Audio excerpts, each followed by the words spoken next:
You mentioned the other project, and that's the rebuilding of the Orca. Yes, correct. The Return of the Orca project is something that has kind of been born out of serendipity because of this project, Making the Monster. We acquired a boat a number of years ago that was more or less going to be turned into the Orca for the sake of the television program. Because if you're going to tell the story of the making of Jaws, Orca is going to be in probably 3 or 4 episodes, because so much production happened out on the ocean. And we needed the boat, so we got the boat, and we were trying to figure out exactly what to do with it, and knowing we had time that we were going to be spending waiting for the project to really, materialize. And now, because of COVID, it's even farther off. So what our plan was is we created this project, Return of the Orca. You can see the poster image of it up there that we're using to sort of tease what we're up to. And the project is to create the boat, recreate as loyally as we can to the original. We have Chris Crawford, who was the builder of the original in 1974, hired by Joe Alves. And we have Joe Alves himself, who is going to be help with art direction and work generally safely from home. We don't want him flying to Martha's Vineyard and thinking he needs to be involved at, Joe's advanced age. And we want him to be ability to collaborate even if he's going to be 3,000 miles away. Mm-hmm. So, it's an exciting project because a lot of people, and it has been gone for decades. And problematically, interestingly enough, nobody's done it yet, which is what I find interesting. It's a boat. It's not like trying to say, well, I want to build the Millennium Falcon in my backyard. Right. Well, a little harder to do the Millennium Falcon than take a boat and make it look like Orca, in my opinion, anyway. So it's surprising nobody's done it to this point, but we want to bring the Orca back, and we want to use it for a couple of different purposes. One of the main purposes, we've teamed up with Wendy Benchley's foundation. She's on the board of directors. The foundation Beneath the Waves basically is a nonprofit about marine research. It's CEO and chairman Adrian Gallagher. He's been really helpful in getting us sort of started on that relationship together. And they want to do research from the vessel, marine research in the area for sharks and other ecology. Because we have a shark problem off Martha's Vineyard now in the Cape, and there was a fatality 2 summers ago.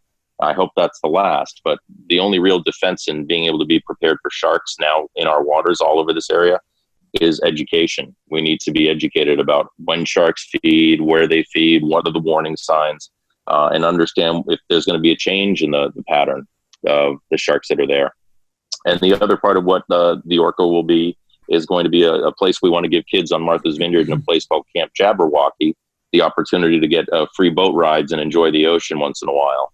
I grew up on Martha's Vineyard. I feel a real connection to it, and I would really love to see, something good happening to the island because of the boat being there. Ultimately the $1 million question of this whole thing is, can other people get on it? Of course, we're going to, we want the boat to be self-sustaining. And so if we're able to basically set up as a legitimate tour operation and have people be able to enjoy the Orca who just love the film and want to be aboard her again, we want to make that available. So it really feels like a great confluence of both charity and support and research and enjoyment for, people who just love the film. Yeah, it was weird because I saw when I was looking up about the original Orca that Spielberg had. He has a little short video where he talks about like someone they just destroyed it and threw it away, because he used to come and visit it every few years, and it was kind of remarkable that someone would destroy and just toss away something from one of the most iconic films. Absolutely, I agree 1,000% with you, Neil, and I think that that there's a lot of people who wonder, why did all these sharks get thrown away, and these things from a classic film that would be almost priceless today to some people. And the Orca was one of those kind creations that was unfortunately left to fester in the water of a backlot lake in Los Angeles where the Jaws ride was. You go by and the blue tram cars and the shark would pop out of the water at you and give you a little thrill. So that boat was basically, left and neglected. It was starting to sink a little bit in that lake, and finally the dry, rotten termites got to it, and they just tossed it away. And Spielberg was upset. He used to go on the Orca years after the film had wrapped. He had already done Close Encounters, and he was moving on to E.T. and would sit on that boat and just shake. You just go there and get the movie Jaws out of his system, which was so traumatic. He said that he wanted to build another one because he wants it back there, but who knows if he's got some more work to do with, shaking off the emotional scars of Jaws. Yeah.